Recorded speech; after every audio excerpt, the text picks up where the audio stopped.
Okay, இன்னைக்கு கர்த்தர் எனக்கு கொடுத்த வார்த்தையை உங்களோடு நான் பகிர்ந்து கொள்ள போகிறேன்.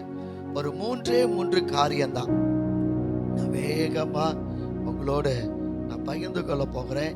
இன்றைக்கு கர்த்தர் எனக்கு கொடுத்த பிரசங்கத்தின் தலைப்பு நான் உங்களுக்கு எல்லாருக்குமே தெரியும். என்ன தலைப்பு?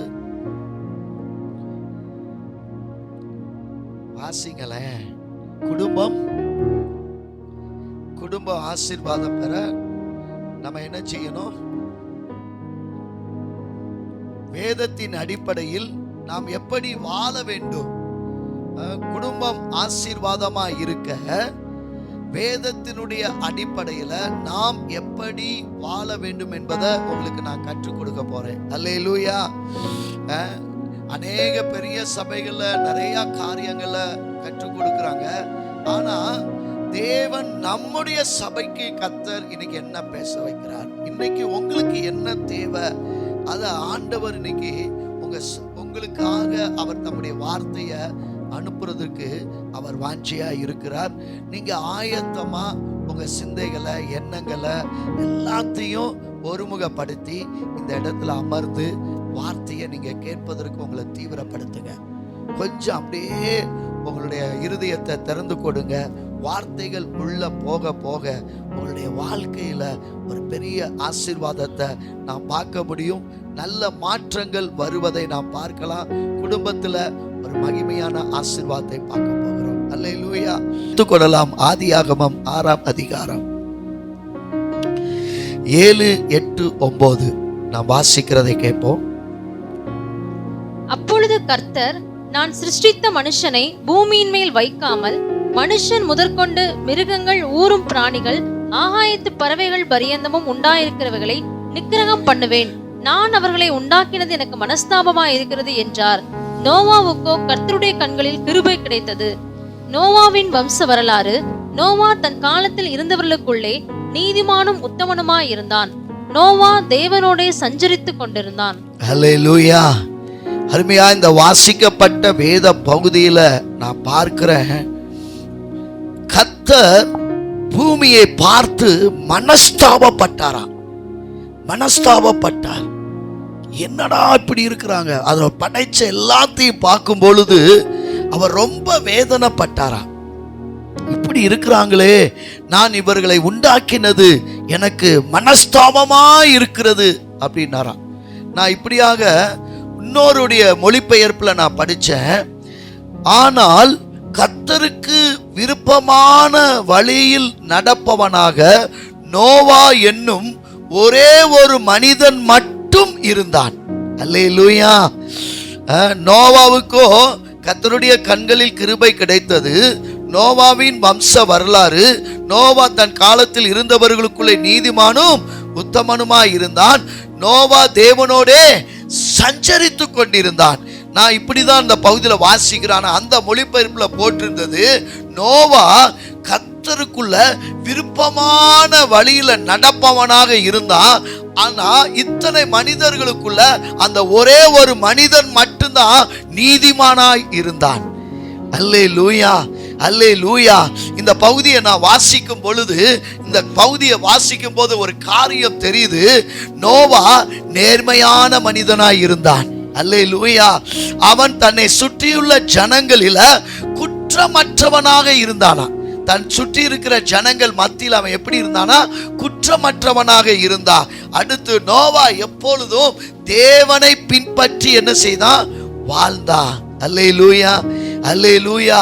சோ இந்த நாட்களில தேவனுடைய ஆவியானவர் நம்மளோடு கூட இடைபடுகிற ஒரு காரியம் என்னன்னா, உலகத்துல பாவங்கள் நிரம்பி இருக்கிறது, உலகத்துல அசுத்தங்கள் நிரம்பி இருக்கிறது, அசுத்தமான மனிதர்கள் காணப்படுகிறார்கள். அவங்களுடைய வாழ்க்கை முறை கர்த்தருக்கு பிரியமா இல்ல. அவங்க வாழ்ற வாழ்க்கையை பார்க்கும் பொழுது அவர் வேதனை அளிக்கிறதா இருக்கிறது. ஆனாலும் அதன் மத்தியில நோவா ஒரு மனிதன் நீதிமானாய் வாழ்ந்ததை போல இந்த நாட்களிலும் கர்த்தர் தேடிக்கொண்டிருக்கிறார். ஒரு மனிதனை கர்த்தர் தேடிக்கொண்டிருக்கிறார். அல்லேலூயா. ஒரு மனிதனை தேடிக்கொண்டிருக்கிறார். காரணம், அவருக்கு பயன்படுகிற மனிதனாய் நீங்களும் நான் இருக்கணும். அல்லேலூயா.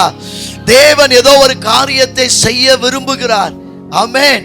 இன்னைக்கு நிறைய நேரம் நம்முடைய வாழ்க்கையில எது எப்ப நடக்குது என்ன நடக்குது தெரியல. ஜெபிக்கிறேன் பாஸ்டர், ஆனா என்னது ஒரே கெட்டதா தான் நடக்குது, நல்லதே நடக்க காரணம். ஆனாலும் நான் ஜெபித்து கொண்டே இருக்கிறேன் அப்படின்னு நம்ம ஜெபத்தை நம்ம சொல்லிட்டே இருக்கிறோம்.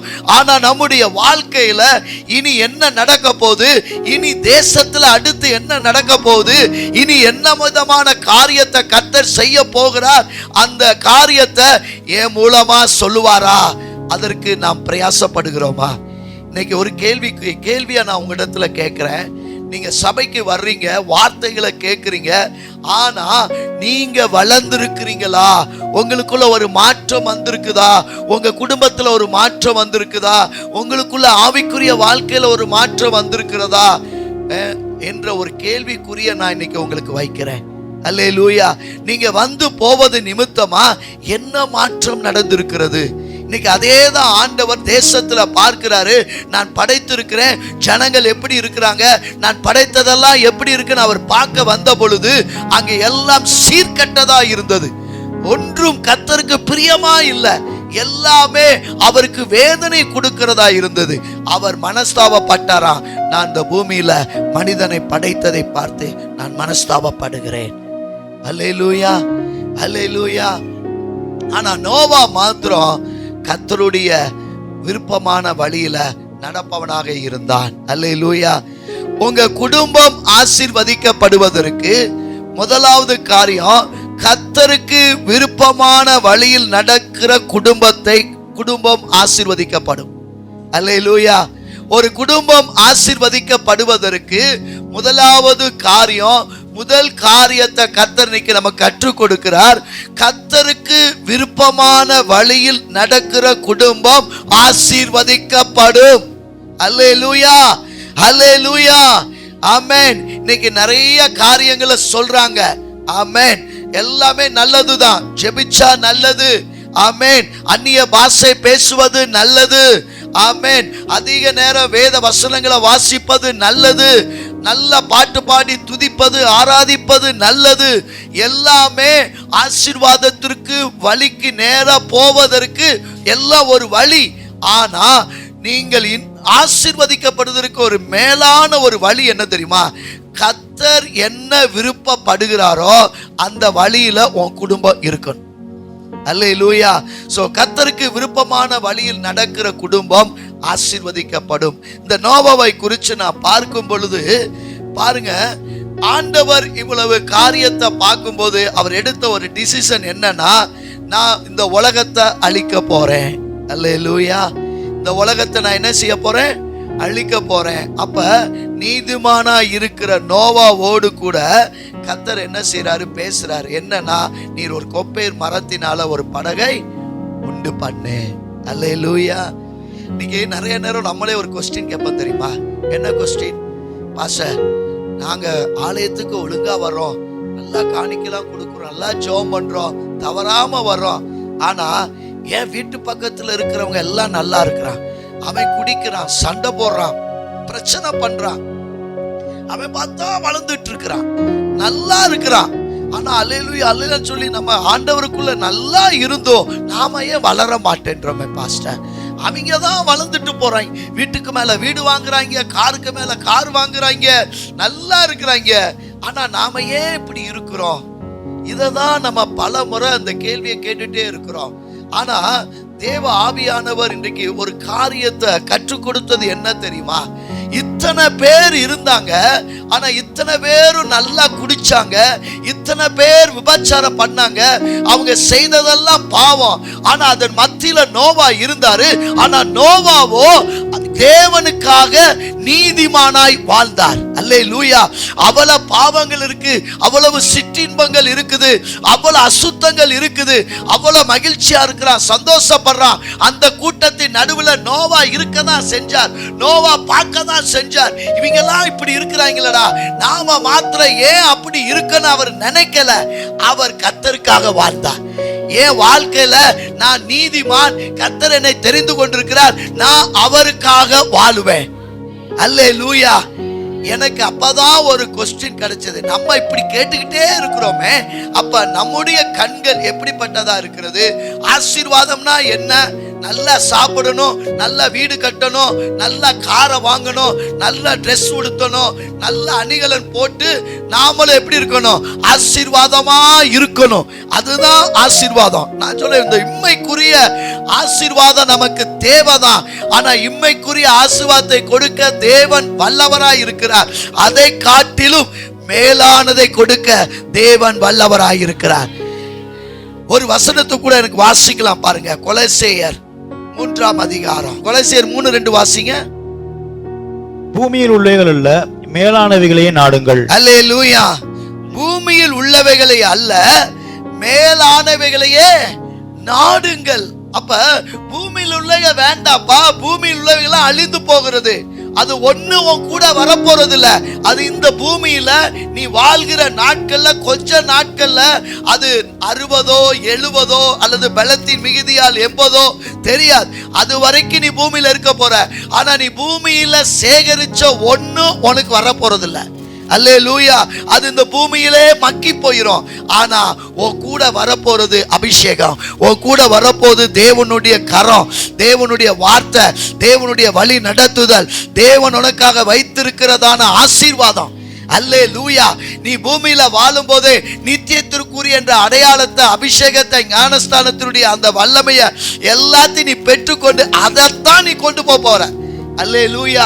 அப்ப இந்த பூமியில நம்ம எதையுமே கொண்டு போறதில்ல. சோ நமக்கு சத்தியத்தை நம்ம நல்லா புரிஞ்சு கொள்ளணும். இந்த பூமியில வாழ்ற வரைக்கும் நமக்கு எல்லாம் தேவைதான். ஆனா அதற்காக தேவனுடைய ராஜ்யத்தை விட்டு, தேவனுடைய வார்த்தையை விட்டு, ரட்சிப்பை விட்டு, அபிஷேகத்தை விட்டுட்டு எனக்கு பணம் தான் முக்கியம் போனோம்னா நம்முடைய வாழ்க்கை ரொம்ப மோசமாயிரும். நம்முடைய குடும்பம் ரொம்ப மோசமாயிரும். அல்லேலூயா. ஆமென். நீங்க நல்லா தெரிந்து கொள்ளுங்க, நம் கண்ணுக்கு புலப்படாதத, நம்முடைய இருதயத்துல அறியாதத, நம்முடைய செவிகளை கேட்காத பல காரியங்களை கர்த்தர் நமக்கு தர்றார். அல்லேலூயா. நம்ம வேதத்துல வாசிக்கிறோம், பளிங்கு கல்லு, கோமேத கல்லு, பரலோகம் அப்படி இருக்கு இப்படி இருக்குன்னு. ஆனா நமக்கு அது இன்னும் நமக்கு இமேஜினேஷன் பண்ணுவது அது எப்படி இருக்குன்னு தெரியாதான். ஆனா தேவன் மகிமையா அந்த இடத்தை வச்சிருக்கிறார். அப்ப அவ்வளவு மகிமையா அந்த இடத்தை வச்சிருக்கிறவரு இம்மைக்குரிய ஆசீர்வாதத்தை நமக்கு தருவாரா தரமாட்டாரா? கட்டாயம் தருவாருங்க, கட்டாயம் தருவாருங்க. ஒன்றுமில்லாதவையிலிருந்து உருவாக்கின ஆண்டவர் உங்களை என்னையும் ஓட்டாண்டியா விடுவதற்காக கர்த்தர் இந்த பூமியில தெரிந்து கொள்ளல. இந்த பூமியில நமக்கு தேவையானதையும் தருவார். அடுத்து ஆண்டவர் நமக்கு அங்கேக்குரிய பரலோகத்திற்குரியதையும் கர்த்தர் தருவார். அல்லேலூயா. அதனால நம்ம அடிப்படை சத்தியம், நம்ம இந்த இடத்துல அழுக வேண்டாம், வேதனைப்பட வேண்டாம். ஆண்டவர் நம்மளை நல்லாவே வச்சிருக்கிறார், ஆசீர்வாதமே வச்சிருக்கிறார். நான் யாக்கோபை குறித்து நான் வாசிச்சேன். யாக்கோபை குறித்து அடுத்த அந்த காரியம் வரும், நான் அதுல நான் சொல்றேன்.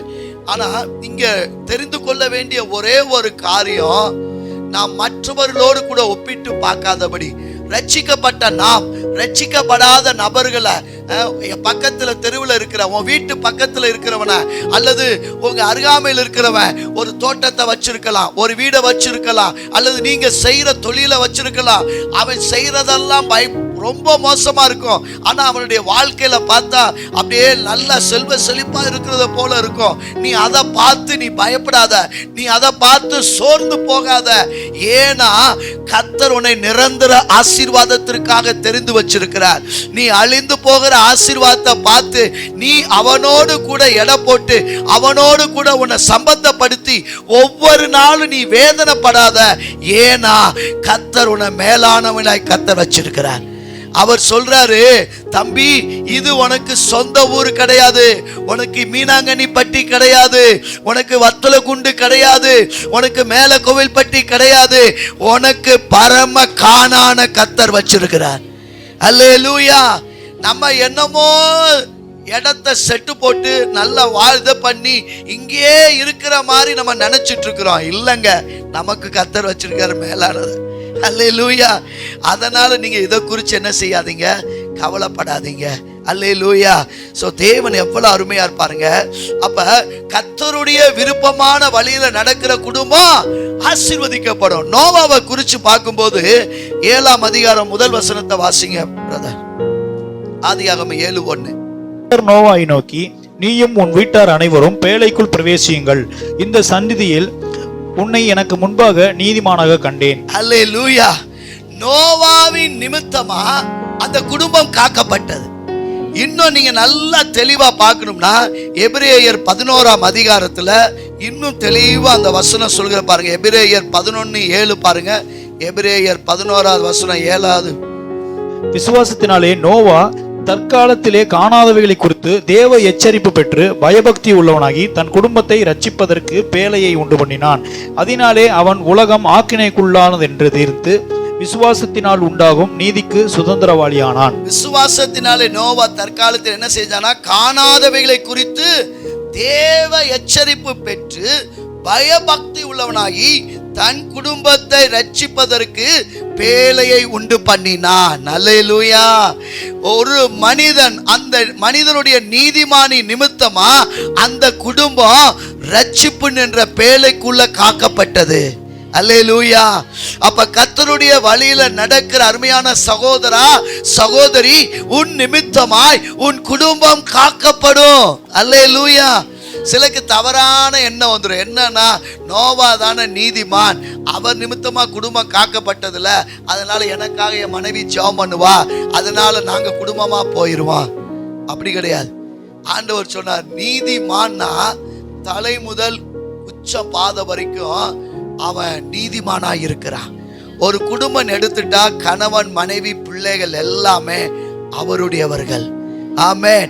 எப்படி ஒரு மரம் எடுத்துக்கிட்டா அது கீழ் வேர்ல இருந்து அது நுனி வரைக்கும் அது மரத்தினுடைய ஆசீர்வாதம் இருக்குமா? அல்லேலூயா. சோ வேறு அடி வரைக்கும் அந்த ஆசீர்வாதம் இருக்க போதுதான். அதே மாதிரி கர்த்தருடைய பிள்ளைகளுடைய குடும்பம் நிச்சயமா எல்லாரும் காக்கப்படும்படியாய் அந்த நீதிமான் என்ற ஆசீர்வாதம் உங்க குடும்பத்தின் மேல் இருக்கிறது. அல்லேலூயா. நோவாவினுடைய நிமித்தம் அந்த கர்த்தருக்கு விருப்பமான வழியில் அவன் நடக்க ஆரம்பிச்சதுனால அப்படிப்பட்ட சூழ்நிலையில, பயங்கரமான சூழ்நிலையில அந்த குடும்பத்தை கைவிடாதபடிக்கு என் தேவன் அவர்களை காத்துக்கொண்டார். அல்லேலூயா. சோ நோவாவுடைய அந்த நீதிமானி நிமித்தமாய் காக்கப்பட்டது. அல்லேலூயா. அருமையா என் தேவனுடைய காரியத்தை பார்க்கும்போது, அந்த கொப்பேர் மரத்தினால அந்த படகை செய்த பிறகு அவர் பார்க்கிறாரு, இனி எல்லாரையும் நான் அழிக்க போறேன், நீ என்ன செய், நீயும் உன் குடும்பத்தாரும் எல்லா ஆண் பெண் என்ற ஒவ்வொரு ஜோடி விலங்கினங்களை நீ என்ன செய், உன்னோட கூட சேர்த்துக்கொள். அல்லேலூயா. இப்ப அடுத்து அவர் என்ன செய்யறாரு, ஒரு பெரிய மலையை வர வைக்க போறாரு. ஊற்றுகள் திறக்க போகுது. கிட்டத்தட்ட பாத்தீங்கன்னா 40 நாள் விடாமல் மழை பெய்ததான். இரவு பகல் என்று பார்க்காமல் எத்தனை நாள் மழை பெஞ்சது? 40 நாள். நான் அதை தான் பார்த்தேன், என்னங்கடா இப்படி மழை, இது கிட்டத்தட்ட 40 நாள் பெஞ்ச மழை 150 நாட்கள் அது பெரு வெள்ளம் பெருக்கெடுத்து இருந்துச்சா. மழை பெஞ்சது 40 நாள், அந்த வெள்ளம் பெருக்கெடுத்து கடைசியில பார்த்தா மலைகள் எல்லாம் மூடத்தக்கதாய் அவ்வளவு உயரத்திற்கு தண்ணி வந்துருச்சு. அத நிமித்தமா ஒருத்தர் கூட உயிரோடு இல்ல, எல்லாருமே என்ன செஞ்சிட்டாங்க, மரித்து போயிட்டாங்க. இன்னும் இந்த காரியங்களை குறிச்சு பார்க்கும்போது மலை ஸ்டார்ட் பண்றாங்களா. நோவாவுக்கு எத்தனது? 600 வயது. நோவாவுக்கு 600 வயது. கடைசியில ஆண்டவர் எல்லாத்தையும் சரி பண்ணி அந்த படகை விட்டு வெளியே வரும்போது நோவாவினுடைய வயது 601. அல்லேலூயா. ஒரு வருஷம் கர்த்தருடைய கரத்தில் வைத்து அந்த குடும்பம் காக்கப்பட்டிருக்கிறது. அல்லேலூயா. அல்லேலூயா. பாருங்க, நீங்க நீதிமானி நிமித்தமா இருக்கிற நிமித்தம் எவ்வளவு பெரிய ஆசீர்வாதம். நம்ம அழிந்து போகிற பொருளை பார்த்துட்டு மார்பிள் அடிச்சுட்டு, ஐயோ நாம வளரலே நான் இப்படியே இருக்கிறேன் நீங்க கதறிட்டு இருக்கீங்க. ஆனா கர்த்தருடைய கரத்துக்குள்ள வச்சு உங்களை ஒரு வருஷம் பாதுகாத்தா எப்படி இருக்கும் பாருங்க. அல்லேலூயா. ஆமென். இந்த ஆசீர்வாதம் எந்த மனுஷனுக்கு கிடைக்காது, உங்களுக்கு எனக்கு தான் அப்படிப்பட்ட ஆசீர்வாதத்தை கர்த்தர் வச்சிருக்கிறார். இது நமக்கு முன்னாடி இருக்கிற ஒரு உதாரணம். இதை காட்டிலும் மேலான காரியங்களை கர்த்தர் வரப்போகிற நாட்களை செய்யத்தான் போகிறார். அல்லேலூயா. நீங்களும் நானும் தேவனுடைய கரத்துல பாதுகாக்கப்பட போகிறோம். அந்த நாட்கள மழை, இனி வரப்போகிற நாட்கள் மிக கொடியதா இருக்கிற நாட்கள். சோ இந்த நாட்களை நாம் தப்பித்துக் கொள்ள வேண்டும் என்றால் நீங்களும் நானும் நீதிமானாய் தான் இருக்க வேண்டும் என்பது தேவனுடைய கட்டளை, தேவனுடைய விருப்பம், தேவனுடைய வாஞ்சை. ஆமென். நம்முடைய குடும்பம் எப்படி இருக்கிறது? நோவா இருந்தவர்களுக்குள்ளே நீதிமானாய் இருந்தார். பாருங்க எவ்வளவு அருமையான தேவன் பாருங்களேன். ஆதியாகமம் 8:1 வாசிங்க பிரதர். தேவன் நோவாவையும் அவனுடனே பேழையில் இருந்த சகல காட்டு மிருகங்களையும் சகல நாட்டு மிருகங்களையும் நினைத்தருளினார். தேவன் பூமியின் மேல் காற்றை வீச பண்ணினார். அப்பொழுது ஜலம் அமர்ந்தது. அல்லேலூயா. நோவாவை ஆண்டவர் நினைவு கூர்ந்தாரா? ஐயோ இவங்க இப்படியே இருக்கிறாங்கப்பா, உடனே அந்த மழையை நிறுத்துவதற்கு என்ன செஞ்சாரா? காற்றை வீச பண்ணினார். நினைவு கூர்ந்து ஆசீர்வதிக்கிற தேவன். அல்லேலூயா. நினைவு கூர்ந்து உங்களை என்னை ஆண்டவர் நினைவு கூறுகிறார். இன்னைக்கு நிறைய நேரம் நமக்கு என்னது, எங்க அப்பா என்னெல்லாம் நினைச்சு பார்க்கிறாரா, எங்க அம்மாலாம் என்ன நினைச்சு பார்க்கிறாங்களா? ஏன் நம்மகிட்டலாம் ஒன்றும் இல்லைப்பா, அதனால நம்மளை எவனும் நினைச்சு பார்க்க மாட்டான். அவ்வளவா அவ காசு வச்சிருக்கிறா, அவங்கள நினைச்சு பார்ப்பாங்க. அப்படி நம்ம என்ன செய்றோம்? வேதனைப்பட்டு இருக்கிறோம். ஆனா உங்களை என்னையும் நினைவு கூறுகிற ஆண்டவர் ஒருவர் இருக்கிறார். அல்லேலூயா. கவலைப்படாதம்மா, உன்னை பூமியில யாரும் உன்னை நினைவு கூறலையா, உன்னை யாரும் கவனிக்கலையா, ஆண்டவர் உங்களை கவனிக்கிறார். ஆண்டவர் உங்களை நினைவு கூர்ந்து இருக்கிறார். நீ பார்வை பிரயாசப்படுகிற சூழ்நிலை, கர்த்தருக்காக ஜெபிக்கிறத, கர்த்தருக்காக வைராக்கியமா இருக்கிறதை பார்க்கிறார். ஒருவேளை நீ பொருளாதாரத்துல குன்றி இருக்கிறையா, அல்லது சாப்பிடவே வழியில நான் ரொம்ப வேதனைப்படுறேன், என்னை தாங்குவதற்கு யாருமே இல்ல பாஸ்டர் அப்படின்னு சொல்லிட்டு இருக்கியா? நீ உன் சொந்தங்கள் ஜனங்களை பார்த்து, உன் சகோதரர்களை பார்த்து, ஐயோ இவங்க நமக்கு ஒண்ணு செய்யலன்னு சொல்லி அழுதுட்டு இருக்கிறியா? நீ கவலைப்படாத, உன்னை நினைவு கூறுகிற ஆண்டவர் உன்னோடு இருக்கிறார். நிச்சயமா உன் நிலைமையை கர்த்தர் உயர்த்துவார். உன்னுடைய காரியம் மாறுதலாய் முடியும். உனக்கு ஆசீர்வாதம் வரும். உன் பொருளாதாரம் உயர்த்தப்படும். நீ நல்லா இருப்ப. நீ இப்படியே இருக்க மாட்ட. உன்னை கண்ணீரை துடைக்கிற ஆண்டவர் உன்னோடு கூட இருக்கிறார். நிரந்தரம் இல்லம்மா. ஆண்டவர் சிட்சிக்கிறார்னா உன்னை அப்படியே விடுவதற்கு அல்ல, உன்னை நிலையான ஆசீர்வாதத்துக்குள்ள நிறுத்துவதற்கு. கர்த்தர் கட்டாயம் உன்னை நிறுத்துவார். ஆமென். நினைவு கூர்ந்த ஆண்டவர் நோவாவை நினைவு கூர்ந்தார், குடும்பத்தை நினைவு கூர்ந்தார், அவர் சேர்த்து வைத்திருந்த மிருகங்களை நினைவு கூர்ந்தார். உடனே காற்றை வீச பண்ணி மலையை நிப்பாட்டினார். தண்ணெல்லாம் மறைய தொடங்கியது. அல்லேலூயா. அல்லேலூயா. நீதிமான் யார்? அவருடைய ரத்தத்தினால கழுவப்பட்டவர் எல்லாம் நீதிமான். அல்லேலூயா. புதிய ஏற்பாட்டில் நமக்கு ஒரு விசுவாசம் என்ன? கர்த்தர் எனக்காக சாபத்தை, என்னுடைய அக்கிரமத்தை, மீறுதலை அவர் சுமந்துட்டார். அவருடைய ரத்தத்தினாலே நான் மீட்கப்பட்டுட்டேன். ஆனா அவங்களுக்கு எப்படி தெரியுமா? கர்த்தருடைய விருப்பமான வழியில நடக்கிற மனுஷன் நீதிமான். நோவா இருந்த மனுஷருக்குள்ளே தன்னை காத்து கொண்டு நீதிமானாய் வாழ்ந்தான். கர்த்தருடைய கண்கள்ல தயவு கிருபை கிடைத்தது. காரணம், ஒரு நோவா என்னுடைய வார்த்தைக்கு கீழ்ப்படிஞ்சு உண்மையா வாழ்றான்ப்பா, அவன் நீதிமான். அல்லேலூயா. அல்லேலூயா. நோவா நீதிமானா வாழ முடியுமானால் எங்கேயோ வருகிற சத்தத்தையும் அவருக்கு இருந்த 5 ஆகமங்களை வைத்து அவங்க வாழ முடியுமானால், அல்லேலூயா, அவங்க இருந்த நாட்களில் கூட ஒன்றும் இல்லை, வெறும் தோற் சுருள் தான் இருக்கிற படைப்பு. அவங்களுக்கு ஒண்ணுமே இல்லை, வெறும் சத்தத்தை மட்டும் தான் கேட்டுருப்பாங்க. 5ஆவது கூட அப்புறம்தான். ஆனா பாருங்க, அந்த சத்தத்தை கேட்டு யெகோவா இருக்கிறார், யாவே இருக்கிறான்னு சொல்லி அவங்க அப்படி வாழ முடியுமானால், இன்றைக்கு எத்தனையோ கூட்டங்கள், எத்தனையோ உயிர்மிச்சி கூட்டங்கள், எழுப்புதல் கூட்டம், இரவு கூட்டம், உபவாசம், அத்தனை கூட்டங்கள் நடத்தியும் நம்முடைய வாழ்க்கையில ஒரு மாற்றத்தையும் காணுமே. என்ன காரணம்? அவருக்கு விருப்பமான வழியில நடப்பதற்கு நாம் இன்னும் சோம்பேறித்தனப்படுறோம். அல்லேலூயா. ஆமென். குடும்பம் அந்த நீதிமான் என்ற கொடைக்குள்ள வந்துருச்சு. அல்லேலூயா. நான் சொன்ன பாத்தீங்களா, நோவா என்ற அந்த நீதிமான்குள்ள அவங்க எல்லாரும் உள்ள வந்துட்டாங்க. இன்னைக்கு நம்முடைய குடும்பம் அப்படி வரணும். அல்லேலூயா. நாம் நீதிமான், என் குடும்பம் நீதிமான், நான் அந்த கொடைக்குள்ள நாங்க வருகிறோம் டாடி. அல்லேலூயா. சோ அந்த கொடைக்குள்ள வரும்போதுதான் ஆசீர்வாதம். பாருங்க, இங்க ஒரு ஆசீர்வாதத்தை பார்க்கிறேன். ஆதியாகமம் 8ஆம் அதிகாரம் 20-21 வாசிங்க. ஆதியாகமம் 8:20-21. அப்பொழுது நோவா கர்த்தருக்கு ஒரு பலிபீடம் கட்டி சுத்தமான சகல மிருகங்களிலும் சுத்தமான சகல பறவைகளிலும் சிலவற்றை தெரிந்து கொண்டு அவைகளை பலிபீடத்தின் மேல் தகன பலிகளாக பலியிட்டான். சுகந்த வாசனையை கர்த்தர் முகர்ந்தார். அப்பொழுது கர்த்தர், இனி நான் மனுஷன் நிமித்தம் பூமியை சமிப்பதில்லை. மனுஷனுடைய இதயத்தின் நினைவுகள் அவன் சிறுவயது தொடங்கி பொல்லாததா இருக்கிறது. நான் இப்பொழுது செய்தது போல இனி சகல ஜீவன்களையும் சங்கரிப்பதில்லை. அல்லேலூயா.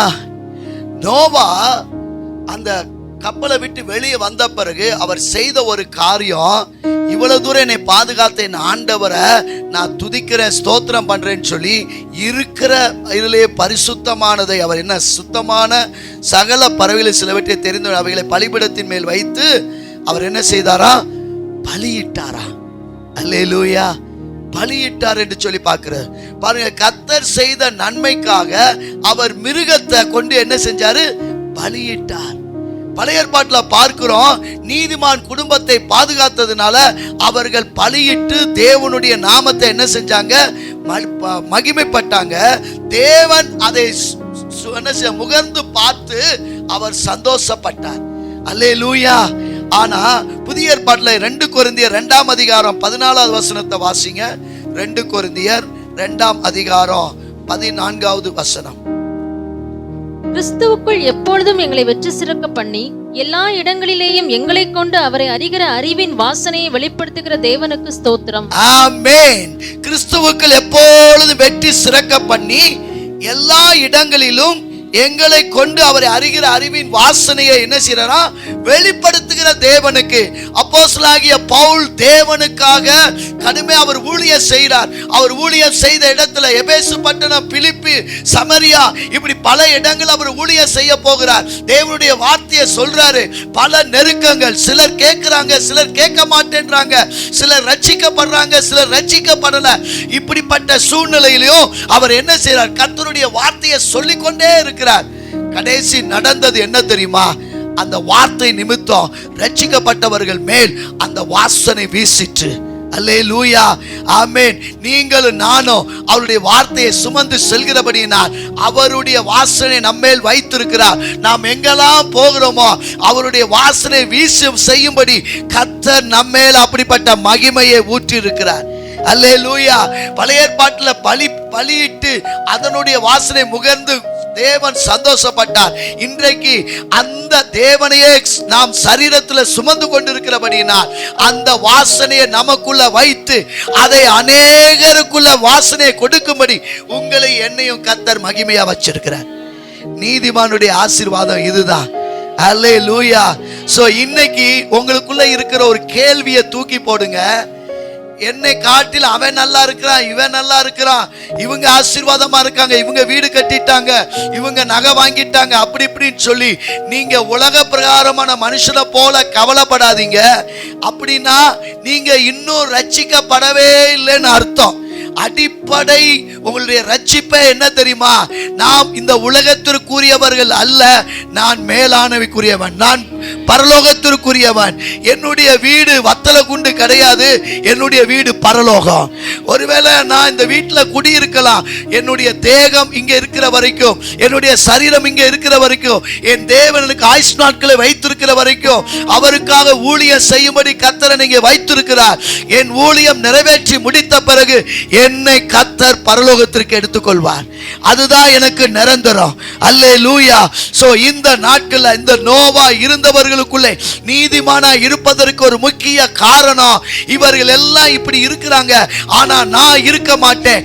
எனக்கு கொடுக்கப்பட்ட சத்தியம் வேற, எனக்கு கொடுக்கப்பட்ட போதனை வேற. நான் உலகத்திற்குரியவன் அல்ல, நான் பரலோகத்திற்குரியவன். என்னுடைய தகுதி தேவனால் வருகிற தகுதி. அல்லேலூயா. சோ இந்த தகுதி உடையவர்களாய் நீங்களும் நானும் வாழ வேண்டும் என்று கர்த்தர் விரும்புகிறார். உங்க குடும்பம் எப்படி இருக்கிறது?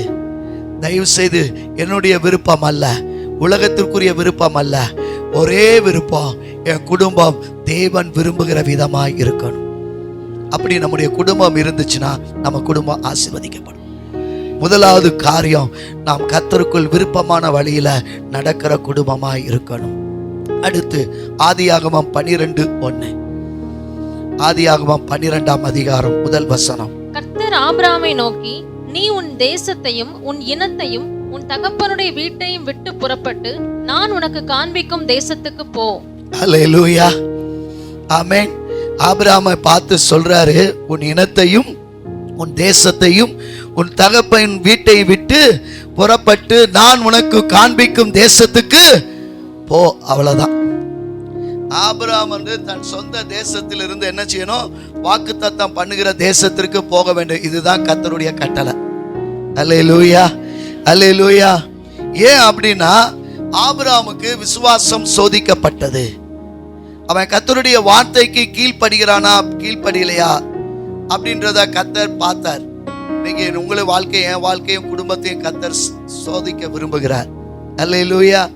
இந்த 2வது காரியத்தில் நான் ஆபிரகாமுடைய வாழ்க்கையை வைத்து குடும்பம் எப்படி இருக்குன்னு நான் பார்த்தேன்னா, கர்த்தரை நம்புகிற குடும்பம் ஆசீர்வதிக்கப்படும்.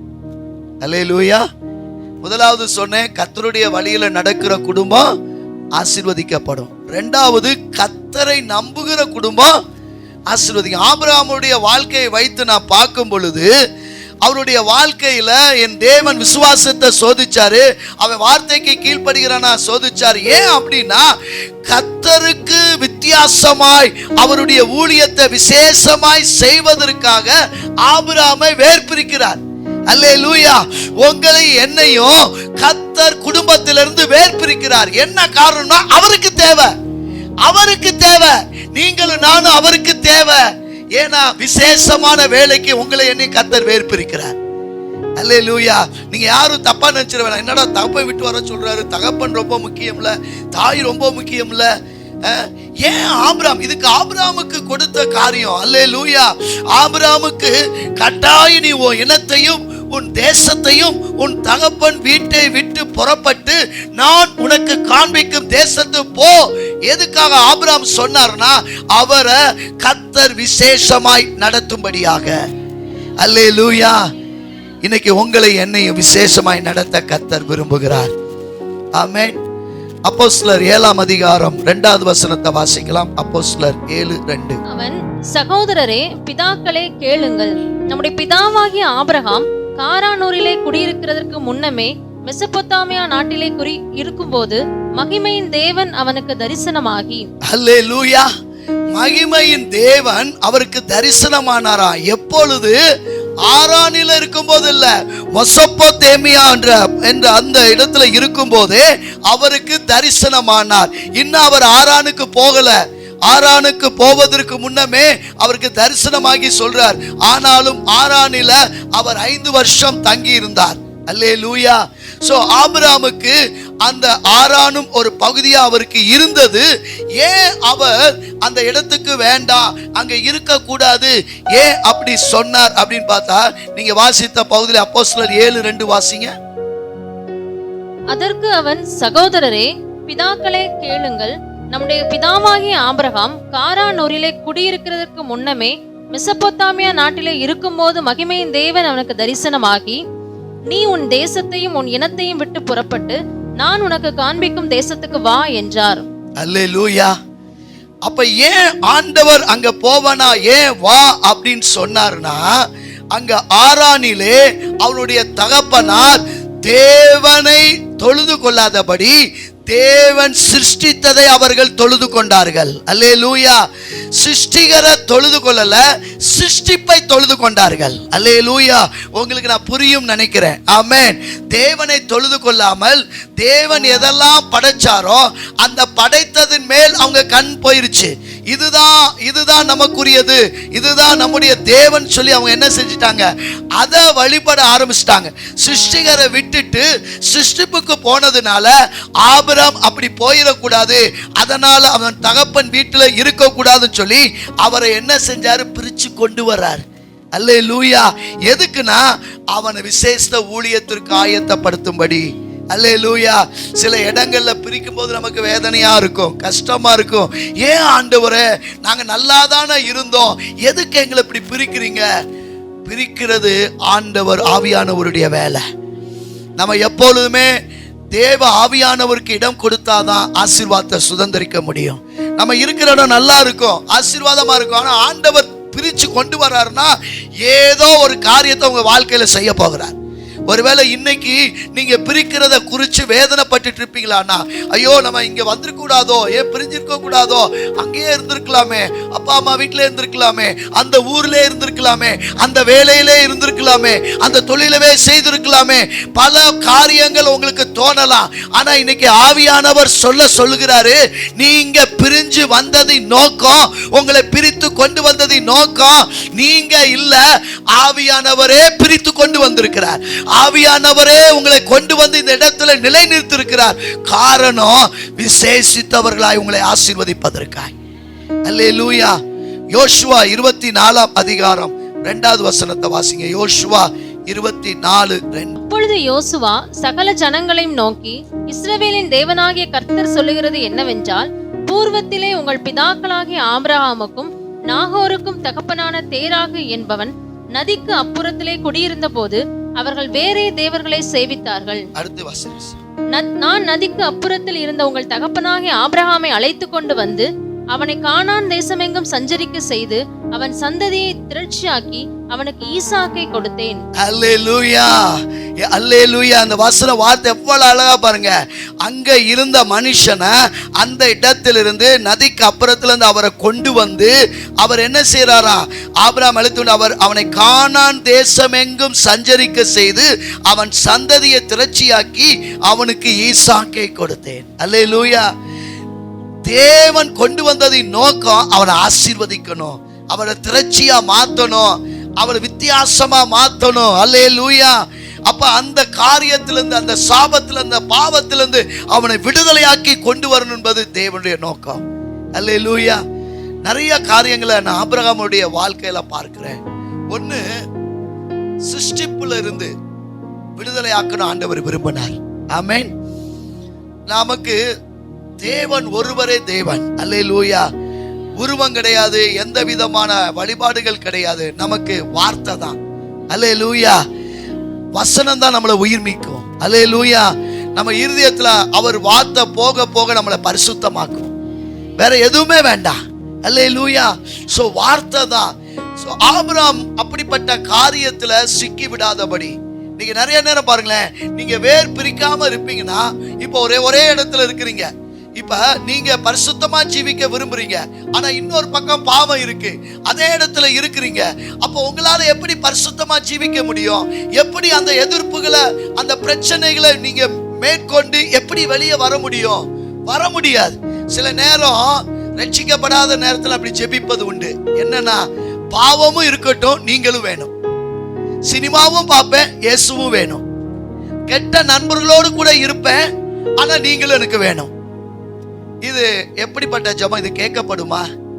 அன்னைக்கு தெரியல, ஆனா அப்படி ஜெபிச்ச நாட்கள் உண்டு. அல்லேலூயா.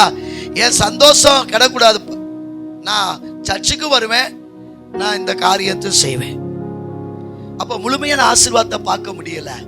அப்ப என்ன ஒரு காரியம்னா, அதுல இருந்து நம்ம அப்படியே இருப்போம்னா அதுல தான் உலண்டு கிடப்போம். அப்ப அந்த ஈடுபாடுல இருக்கும்போது சோதனை வரும். இங்கிட்டு மனைவி சொல்வா, வாங்க ஆலயத்துக்குன்னு, அங்கிட்டு இல்ல இந்த காரியத்துக்கு போகணும்னு சொல்றாங்க. அப்ப நீங்க எதை கேட்பீங்க? யாரை சந்தோஷப்படுத்துவீங்க?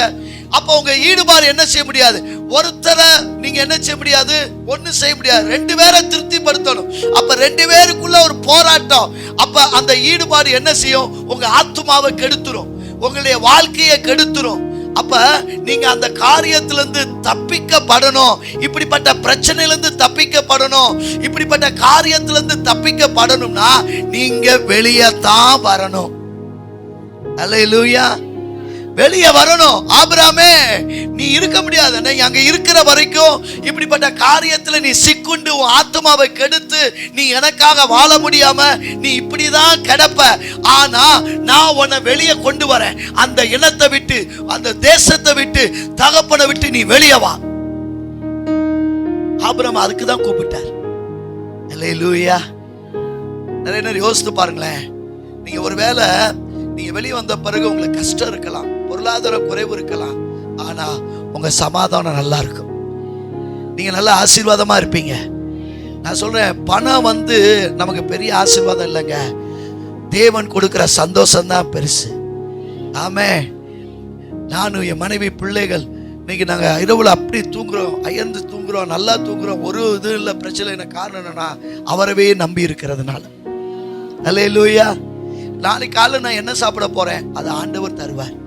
அல்லேலூயா. இன்னைக்கு மதியம் எனக்கு என்ன சாப்பாடு கிடைக்கும், அது ஆண்டவர் பார்த்துக்கொள்வார். அல்ல, நம்ம கவலைப்பட தேவையில்லை.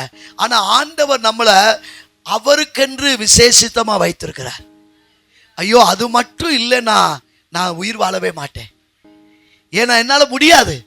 நான் இயேசுவுக்காக நான் நிக்கலைன்னா, அவருக்காக பரிசுத்தம் இல்லைன்னா ஒரு நிமிஷம் கூட என் வாழ்க்கையை நான் வாழவே முடியாது. அல்லேலூயா. முடியவே முடியாது. நீங்க என்ன செஞ்சாலும் எனக்கு அந்த சந்தோஷம் வராது. நான் ஆண்டவரை பார்க்கணும், அவரை ஆராதிக்கணும், அவருக்காக ஊழியம் செய்யணும், அவருக்காக நான் ஓடணும். அதுதான் எனக்கு சந்தோஷம். ஆமென். அந்த சந்தோஷத்துல என் வாழ்க்கை முழுவதும் நிறைஞ்சிருச்சுன்னா எப்படி இருக்கும்? நீ கர்த்தர் உங்களை என்னை அதுக்காக தான் அழைக்கிறார். அல்லேலூயா. ஸோ ஒரே ஒரு காரியம் தெரிஞ்சுக்கோ, உங்களை கர்த்தர் வெளியே கொண்டு வந்ததின் நோக்கம் அவருக்கு விசேஷித்த மனிதனாய் உங்களை ஆசீர்வதிக்கணும். அல்லேலூயா. நான் ஆபிரகாமுடைய வாழ்க்கையில கற்றுக்கொண்ட காரியம். ரெண்டாவது யாக்கோபு 4ஆம் அதிகாரம் 4வது வசனத்தை வாசிங்க. யாக்கோபு 4:4. விபச்சாரரே விபச்சாரிகளே, உலக சிநேகம் தேவனுக்கு விரோதமான பகை என்று அறியீர்களே. ஆகையால் உலகத்துக்கு சிநேகிதராயிருக்க விரும்புகிறவன் தேவனுக்கு பகையனாயிருக்கிறான். அல்லேலூயா. உலக சிநேகம் தேவனுக்கு விரோதமான பகை. அல்லேலூயா. அதுல ஆரம்பிக்கும் போது என்ன ஆரம்பி பாருங்களேன், விபச்சாரரே. எவ்வளவு மோசமான வார்த்தை. எப்படி ஆரம்பிக்கிறார் பாருங்களேன், விபச்சாரரே விபச்சாரிகளை. இதை கேட்கவே எனக்கு ரொம்ப இதா இருக்கு. என்ன இப்படி வார்த்தை? அப்ப உலக சிநேகம் உள்ளவர்கள் அப்படிதான் இருப்பாங்க. தேவனுக்கு உலக சிநேகம் தேவனுக்கு விரோதமான பகை என்று அறியீர்களா? தேவன் எப்பவுமே ஒரு என்ன சொல்றது, ஒரு பொசிஷனஸ், அவரவே சார்ந்து இருக்குன்னு விரும்புவார். பொசிஷனஸ் அது என்னன்னா, அவரையே சார்ந்திருக்கணும், அவரையே விரும்பணும், அவரையே உயர்த்தணும், அவரையே மேன்மைப்படுத்தணும். இதுதான் அவர் விரும்புகிறார். உங்களை என்னையும் அப்படிதான் கர்த்தர் வைக்கணும் விரும்புகிறார். ஆனால் நம்ம என்ன செய்கிறோம், உலகத்தை நேசிக்கவும், உலக காரியங்களை பார்க்கவும், சாப்பிடவும், அணிகள், இப்படி நம்முடைய எண்ணம் போச்சுன்னா ஆண்டவர் ரொம்ப வேதனைப்படுறார். ஸோ அப்படிப்பட்டவர்கள் எனக்கு என்ன செய்ய முடியாது, என்னை நேசிக்க முடியாது. அதனால தான் வசனம் சொல்லுது, முழு இருதயத்தோடு, முழு மனதோடும், முழு ஆத்துமாவோடும் என்னிடத்தில் அன்பு கூற வேண்டும். அல்லேலூயா. ஒன்றும் இல்லைங்க, ஒரு கணவன் மனைவி, இப்போ உங்கள் உறவு, இப்போ நீங்கள் கணவன் மனைவி ஆயிட்டீங்க. இப்போ மனைவி என்ன எதிர்பார்ப்பா, கணவன் எப்பவுமே என்கிட்ட அன்பு கூறணும்னு எதிர்பார்ப்பா. அதே மாதிரி கணவன் என்ன எதிர்பார்ப்பான், எனக்கானதெல்லாம் என் மனைவி செய்யணும் எதிர்பார்ப்பான். 2 பேருக்குள்ள என்னன்னா, எங்களையே சார்ந்திருக்கணும், வேற எதுவுமே பண்ணக்கூடாது. இப்போ கணவர் வந்து வேற யார்கிட்டயாவது பேசிட்டா கோபம் வந்துடும். என்கிட்ட ரொம்ப நேரம் பேச மாட்டீங்க, எங்கேயோ மட்டும் பேசிட்டீங்க, கோவப்படுவாங்க. காரணம் என்னன்னா, கணவன் என்கிட்ட என்ன செய்யணும், என் மேலே அன்பு கூறணும், என்ன தவிர வேற யார்ட்டையும் பேசக்கூடாது. மனைவியுடைய என்ன, எல்லா மனைவிக்கும் அப்படிதான் வரும். அல்லேலூயா. பிள்ளைகள் பார்த்துக்கோங்களேன். இப்போ ஒன்றும் இல்லை, என் பிள்ளையை நான் தூக்கி வச்சிருக்கிறேன். இப்போ எதிர்த்த வீட்டுக்காரங்க வந்து அவங்க பிள்ளையை கொண்டு வராங்க, உடனே என் பிள்ளையை இறக்கி விட்டுட்டு அந்த பிள்ளையை தூக்குறேன். இப்போ என் பிள்ளை என்ன செய்யும், பேண்ட்டை போட்டு இப்படி இழுக்கும், அவளை இறக்கி விடு, என்ன தூக்கு, அவளை இறக்கி விடு. எங்கள் அப்பா என்னையத்தான் தூக்கணும், அதுதான் விரும்புவாங்க. அல்லேலூயா. காரணம் என்னதான் என்னை நேசிக்கணும் அவங்க விரும்புகிறாங்க. அல்லேலூயா. ஸோ அது மாதிரி தான் நம்ம தேவனை நேசிக்கணும். அல்லேலூயா. அதுக்கு தான் ஆபிரகாம் என்ன செஞ்சார், நீ உன் இடத்தையும் உன்னுடைய நாட்டையுமே நேசிக்கிற. எல்லாருக்குள்ள என்னன்னா, சிலர்லாம் பார்த்தீங்கன்னா ஏரியா விட்டு வரவே மாட்டாங்க. எங்களுக்கு இந்த ஏரியா தான் பிடிச்சிருக்கு, ஐயோ நான் இந்த ஏரியா விட்டு வரமாட்டேன். ஆமென். நாங்கள் அந்த நாட்களெல்லாம் மதுரையை விட்டுட்டு வரவே மாட்டேன். கிராம பக்கம் எட்டி பார்க்கவே கஷ்டமாக இருந்தது. உசிலம்பட்டி இதுக்கெல்லாம் வந்தோம்னா, வாப்பு உட்காருப்பே அப்படின்வாங்க. என்னடா வாப்பு உட்காருப்பேன்றாங்க. அங்கெல்லாம் மரியாதையாக பேசிட்டு, வா உட்காரு, இந்த டீ குடி அப்படின்னு அடிக்கலாம்னு கோவம் வரும். ஏன்னா அப்படி இருக்கும். அதனாலே என்ன செய்யணும், அப்பா அந்த பக்கமே வரக்கூடாதுரா. ஏன்னா எங்கள் தாத்தா பாட்டில் எல்லாமே இப்போ செக்கானூனி அங்கே தான் இருப்பாங்க. அங்கே பார்த்த வாப்பே உட்காருப்பே சாப்பிடுப்பே போப்பேன்னுவாங்க. என்னங்கடா போப்பே வாப்பேன்றாங்கிட்டு போகவே பிடிக்காது. ஏன்னா மதுரையை விட்டு வரவே மாட்டான். ஏன்னா மதுரையை சுற்றின கழுதை எங்கேயும் வராதுன்னுவாங்க வெளியே. அல்லேலூயா. ஏன் அண்ணா அப்படி மதுரை அப்படி இருக்கும்? அப்படி இருந்தோம். ஆனால் ஊழியத்துக்காக இப்போ எங்கே வேணாலும் வந்துட்டோம். அல்லேலூயா. அது ஒரு காலம். ஏன் அப்படின்னா எங்கள் இடம், எங்கள் ஏரியா மாதிரி எங்கே வராது. எங்கள் வீடு மாதிரி எங்கே தூங்கினாலும் நைட்டில் எங்கள் வீட்டில் போய் எங்கள் ரூமில் படுத்தாதான் எனக்கு தூக்கம். வேற எங்கேயும் தூக்கமே வராது. நீ என்னதான் ஏசி ரூம் என்ன கொடுத்தாலும் எங்கள் வீட்டில் போய் அந்த பாயை விரித்து எங்களுடைய போரையை பொத்தி படுத்தாதான் தூக்கம். அது என்னமோ தெரில, இத்தினூண்டு ரூமு தான், அங்கே தூங்கினாதான் தூக்கம் வரும். நிறைய பேருக்கு எங்கள் வீட்டுக்கு போயிடணுப்பா, எங்கள் வீட்டு தண்ணியை குடிக்கணும்ப்பா, அங்கே போயிடணும். அப்போ நம்முடைய இதில் என்ன, நம்முடைய இடம். ஆண்டவர் சொல்கிறாரு, அதெல்லாம் தேவையில்லடா. என்ன நேசிக்கணும்னா நீ இதையெல்லாம் நேசிக்கக்கூடாது. அப்போ பாருங்க ஆண்டவர் எவ்வளவு நம்மளை விரும்புகிறாரு பாருங்க. ஆபிரகாமை சொல்கிறார், உன் இனத்தை விடு, உன் வீட்டை விடு, எல்லாத்தையும் விட்டுட்டு வா, நான் உன்னை ஆசீர்வதிப்பேன். அல்லேலூயா. அப்போ நம்ம ஸ்நேகம் எப்படி இருக்குது? அல்லேலூயா.